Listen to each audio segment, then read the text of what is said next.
Tracking rhino is one of the world's top 10 wildlife experiences, and tourists in the Zimbabwean bush have stumbled on a mother and child. Poachers slaughtered a quarter of the rhino population between 2007 and 2009, but since then the numbers have grown. But authorities are not taking any risks. Just behind me in this thicket are 2 rhinos at the Matopos National Park.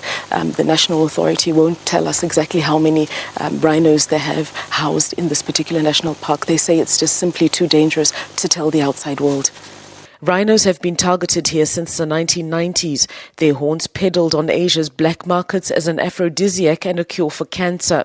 The Matobo Rhino Initiative Trust has a plan to keep these organized syndicates out. One is confinement, so we built a fence around an area of the park to stop the rhino from straying out, and also to concentrate the anti-poaching. The other area is the anti-poaching itself, which is done mostly by the Department of National Parks, and here in the Matopos they're doing a really fantastic job. The other is the dehorning. No rhinos were killed in 2014, but the following year poaching flared up again. A bullet penetrated this rhino's skull here. Those are axe marks where poachers hacked off the horn.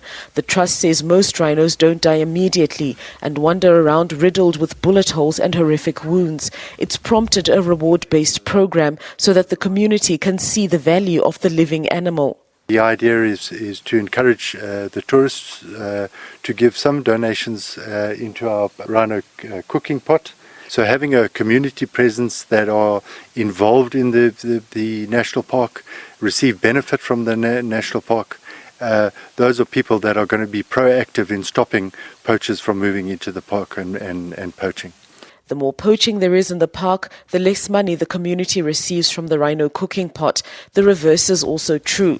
The community patrols and repairs the security fence and are the eyes and ears of the initiative. Have you seen poachers in your community? Yes, are there. People are there, but it's difficult to mention their names. They stop to poach because they benefit from the national park. I think many people is what they want.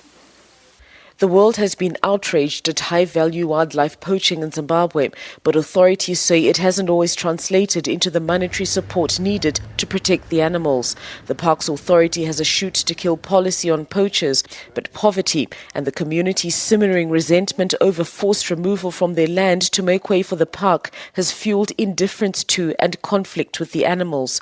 As the community builds another center, the Matopos Initiative hopes that this program will strengthen their appreciation for endangered wildlife for future generations.